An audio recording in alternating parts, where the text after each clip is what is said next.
As I was saying in the last video, how many times when we're feeling ill, down, upset, does suddenly the cat or the dog come and jump up and cuddle into us and say, you know what, this is alright. It's okay to feel this way. They're our companions, our friends, and they give us what we need. They also act as guidance, and some of you may have spirit animals that you connect with.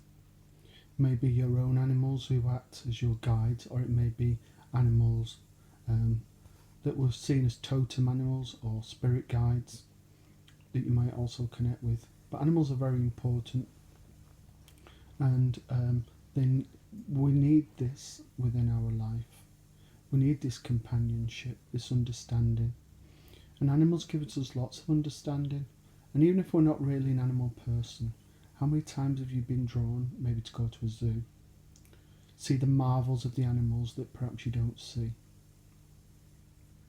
They give us a source of inspiration, creativity and love, as well as amazement, and they make us understand that when we're working, that sometimes the animals may come to us and give us a different reflection on what the person we're working with is. Give us a different understanding. Because the people who need that message from their animals need to know that they're alright, also get comfort, just as it is if the mum, the dad, the grandma or the granddad or another family member or partner comes through.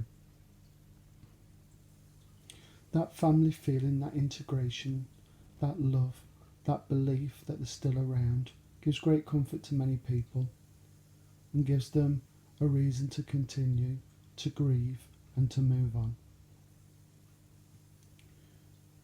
As well as animals, as we mentioned in previous video, nature is all around us, and that's a source of inspiration also.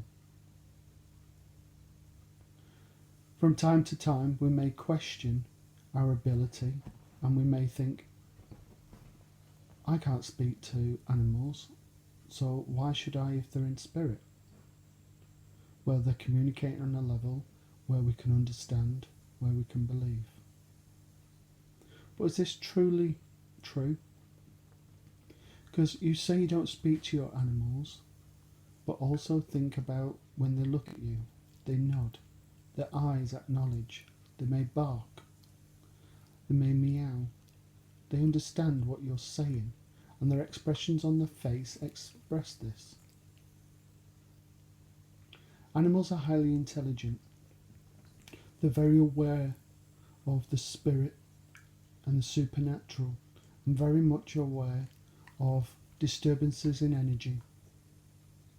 How many times has your dog barked and there's been nothing there? How many times has the dog run to the door and there's nobody there? How many times has the cat gone behind as if it's scared, if it feels a presence? All it's doing is picking up on the energy that you pick up, as if you went into a room and think, I need to come out of it, it doesn't feel right. The only difference is the animals have a heightened ability to pick up on things, especially dogs with their sense and their smell. And just as you're drawn to the animals, so will your loved ones, so they also will smile at your animals and make them understand. But how can you bring this into your mediumship? Ask your guides. Ask them to show you the animals that's with that person. Look for the animals that move around a church. Normally dogs, cats will go and sit near their owners. Remain loyal as they were. Look for inspiration within your word. Perhaps you need to write a poem about an animal that you've lost. Drawn to write a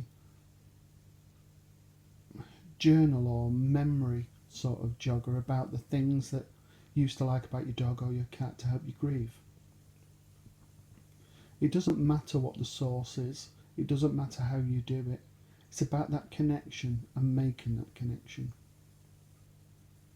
Then when you start to see the animals, Start to look for detail, look for colour, look for length of coat.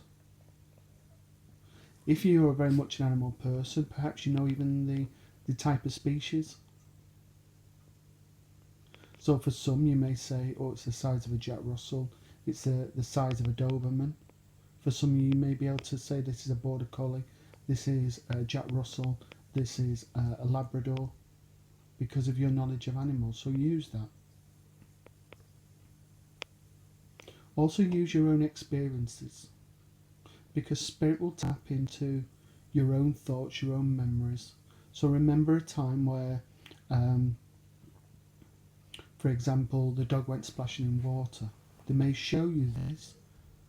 One, it may be to ignite your mind, but it also might be to give a message to somebody else. Would you understand when your dog went splashing in the water, or you fell in, or